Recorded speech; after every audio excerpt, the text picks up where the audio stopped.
Doctor Farooq Abdullah Jammu के दौरे पर हैं और अपने दौरों के दौरान जो है उन्होंने भारतीय जनता पार्टी पर जमकर कटाक्ष किए हैं। हाल ही में डॉक्टर फारूक अब्दुल्ला द्वारा यह बयान दिया गया कि डॉक्टर फारूक अब्दुल्ला खुद, यानी कि उनके अगर एग्जैक्ट बोल में कहूं तो डॉक्टर फारूक अब्दुल्ला ने अपने एक बयान में कहा कि मैं खुद को जम्मू कश्मीर में सेफ नहीं समझ रहा हूं। तो जरा सोचिए कि यहां आने वाले टूरिस्ट जो हैं वो खुद को कैसे सेफ महसूस करेंगे। इससे पहले डॉक्टर फारूक अब्दुल्ला ने कहा कि भारत को पाकिस्तान और चाइना के साथ बातचीत करनी चाहिए। उसी का विरोध प्रदर्शन यहां पर चल रहा है। देखिए, डॉक्टर फारूक अब्दुल्ला का पुतला जलाया जा रहा है राष्ट्रीय बजरंग दल द्वारा। यहां पर जो लगातार डॉक्टर फारूक अब्दुल्ला द्वारा बयानबाजी की जा रही है, उस बयानबाजी का विरोध कर रहा है बजरंग दल। उसका विरोध यहां पर चल रहा है। ये बजरंग दल के कार्यकर्ता हैं जो विरोध प्रदर्शन कर रहे हैं। आपको मैं बता दूं कि डॉक्टर फारूक अब्दुल्ला जम्मू के दौरे पर हैं।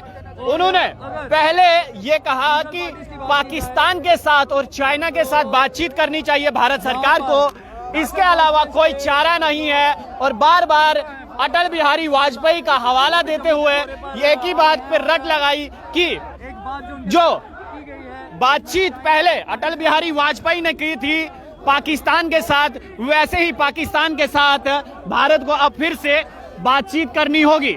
और साथ ही साथ उन्होंने ये भी कहा कि चाइना के साथ भी बातचीत करनी चाहिए। और बीती रात में एक इंटरव्यू में उन्होंने ये कह दिया कि मैं खुद को सेफ महसूस नहीं कर पा रहा हूं, हालांकि मेरे साथ इतनी सारी पुलिस है, फिर भी मैं खुद को जम्मू कश्मीर में सेफ नहीं पा रहा हूं। तो ऐसे में सवाल यह है कि डॉक्टर फारूक अब्दुल्ला खुद को सेफ कहां पाएंगे? अगर वो जम्मू कश्मीर में आप खुद को सेफ नहीं पा रहे हैं तो वो खुद को कहां पर महफूज पाते हैं? ये सवाल अब जनता डॉक्टर फारूक अब्दुल्ला से पूछ रही है कि आखिरकार डॉक्टर फारूक अब्दुल्ला जम्मू कश्मीर के पूर्व मुख्यमंत्री रह चुके हैं, नेशनल कॉन्फ्रेंस के अध्यक्ष हैं और एमपी हैं। और देखिए, इस प्रकार की शब्दावली का प्रयोग जो है वो डॉक्टर फारूक अब्दुल्ला ने किया है। और उन्होंने स्पष्ट रूप से कहा है कि मैं खुद को जम्मू कश्मीर में अब महफूज नहीं समझता हूं, हालांकि मेरे साथ पुलिस का इतना बड़ा दस्ता होता है, लेकिन मैं फिर भी खुद को महफूज नहीं समझ रहा हूं। और ऐसे में जो टूरिस्ट यहां पर आएंगे, जो पर्यटक यहां पर आएंगे, वो खुद को कैसे सेफ समझेंगे, वो खुद को कैसे महफूज समझेंगे? और लगातार पाकिस्तान से बातचीत, चाइना से बातचीत, ये लगातार डॉक्टर फारूक अब्दुल्ला कहते आ रहे हैं। और आपको ये भी बता दूं कि नेशनल कॉन्फ्रेंस, इससे पहले की अगर मैं बात करूं तो उमर अब्दुल्ला जम्मू कश्मीर के पूर्व मुख्यमंत्री, उपाध्यक्ष नेशनल कॉन्फ्रेंस के, वो भी जम्मू के दौरे पर थे। वो डोडा, किश्तवाड़, भदरवाह, रामबन, गूल, ये तमाम इन इलाकों में गए और वहां पर लोगों से मुलाकात की, बातचीत की। लेकिन एक अहम बात जो है वो एनसी और पीडीपी अपने हर एक कार्यक्रम में जो है वो लगातार करती आ रही है, और वो है धारा 370।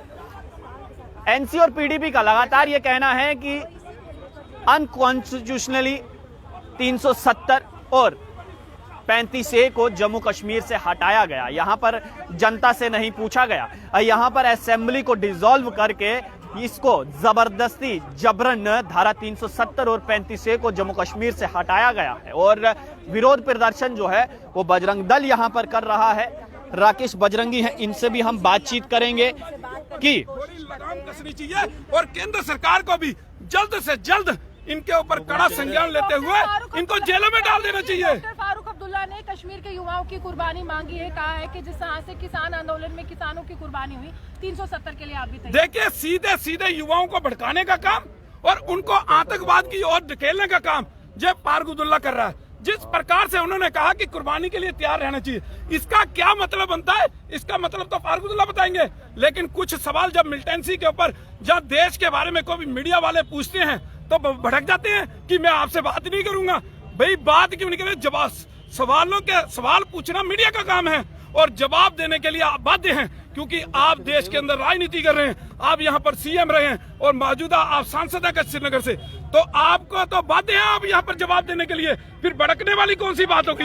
राकेश जी, महबूबा मुफ्ती की अगर हम बात करते हैं, क्या जब पुलिसकर्मी शहीद हुए, देखिए अगर फारूक अब्दुल्ला इतनी सिक्योरिटी लेने के बाद भी हिंदुस्तान के अंदर सेफ नहीं है, तो मुझे लगता है कि इनको पाकिस्तान चले जाना चाहिए। इनको यहाँ पर रहने की जरूरत नहीं है, इससे ज्यादा सिक्योरिटी तो पाकिस्तान दे सकता है इनको, हिंदुस्तान नहीं दे सकता। महबूबा मुफ्ती की बात करते हैं, कश्मीरी लीडर्स के द्वारा क्या मान के चले कि पाकिस्तान से ज्यादा प्यार है?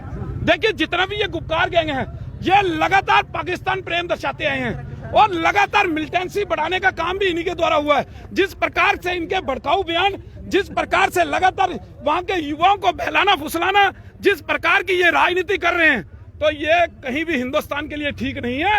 आने वाले दिनों में ये कश्मीर के अंदर कुछ अप्रिय घटना करवाएंगे, इसलिए हम सरकार से ये मांग करते हैं। मुफ्ती की अगर हम बात करते हैं, हाल ही के दिनों आपने देखा बांडीपुरा में 2 पुलिसकर्मी जो है वो शहीद हुए, क्या महबूबा मुफ्ती को उनकी याद नहीं है, उनकी बच्ची की याद नहीं है? वो तस्वीरें आपने देखी होंगी। देखिए इसके ऊपर मैं आपको बता दूं कि जैसे हमारे पहले सीडीएस विपिन रावत जी शहीद हुए, उनके साथ 11 जवान और उनकी धर्मपत्नी शहीद हुई। मुझे बताइए कितने कश्मीर के नेताओं ने सार्वजनिक स्थल पर जाकर, कहीं भी जाकर उनको श्रद्धांजलि अर्पित की हो? अगर किसी ने ट्वीट के जरिए दी हो तो मुझे पता नहीं, लेकिन कितने लोगों ने ऐसे श्रद्धांजलि दी? क्योंकि देश के सेना के नायक थे वो, पूरी तीनों सेनाओं के नायक थे वो, और पूरे देश उनको आज जो है कितने रोती हुई आंखों से उनको विदाई दी है, और कितनी दुनिया आज भारत ही नहीं पूरा विश्व जो है उनको याद कर रहा है उनके अच्छे नेचर की वजह से। तो ये कश्मीर के नेताओं को कौन सा सांप सूंघ जाता है? ये बात तो बड़ी बड़ी करते हैं, यहाँ आके फारूक अब्दुल्ला बोलते हैं मैं तो बहुत बड़ा देशभक्त हूँ। अरे कश्मीर में जाके आप कुछ बोलते हैं, जम्मू में आते तो भगवा पगड़ियां पहन लेते हैं और यहाँ के लोगों की भाषा बोलने लग जाते हैं, यहाँ के लोगों को रिझाने का काम आप शुरू कर देते हैं। तो मुझे बताइए विपिन रावत जी को आपने कौन सी श्रद्धांजलि दी है? और दूसरी बात एक मैं बता दूं कि जो चीज हमारे सुरक्षा बलों के लिए खतरा है, उस चीज के हम प्रतिबंध करने के लिए पिछले साल भी बोला था। फारूक अब्दुल्ला ने तो पार्लियामेंट को भी नहीं छोड़ा, उन्होंने कहा कि पार्लियामेंट में 10 लोग क्या मारे गए, उनका शोक पूरा भारत मनाता है, लेकिन मेरे इतने कार्यकर्ता मारे गए, उनका कोई शोक नहीं मना। देखिए ये फारूक अब्दुल्ला ही जानते हैं कि कश्मीर के किस प्रकार से कौन कौन लोग मारे गए। देखिए उमर अब्दुल्ला वो देते हैं, ट्वीट करते हैं कि निर्दोष, बाद में क्या निकलता है? मिलिटेंट। तो ये निर्दोष बताकर जो मिलिटेंटों को निर्दोष बताते हैं ना, इनकी राजनीति किस ओर जा रही है ये सभी को मालूम है। इसलिए फारूक अब्दुल्ला को आप समझ जाना चाहिए, लोग समझदार हो चुके हैं, लोग समझने लग गए हैं इनकी राजनीति को। इनका जनाधार जो है जम्मू के अंदर बिखर चुका है। तो ये जम्मू के लोगों को यहाँ पर आकर भजन कीर्तन करने से, भगवा पकड़ियां बांटने से अब लोग इनके उस बहकावे में आने वाले नहीं है। ये कश्मीर के अंदर जिस प्रकार से राजनीति करते हैं वो भी लोगों को समझ में आने लग गया है। इसलिए चाहिए अब इनको। तो देखिए राकेश बजरंगी कह रहे हैं कि कश्मीर से जम्मू आने में यहाँ पर अगर आप भगवा रंग की पगड़ी पहनेंगे तो जम्मू की जनता आपके साथ नहीं होगी। और साथ ही साथ राकेश बजरंगी ये कह रहे हैं कि अगर डॉक्टर फारूक अब्दुल्ला को जम्मू कश्मीर में यहाँ पर महफूज नहीं लग रहा है रहना, तो वो पाकिस्तान क्यों नहीं चले जाते। आप लोग देखते रहिए अर्ली पोस्ट। कैमरामैन गगन के साथ देव ठाकुर, जम्मू।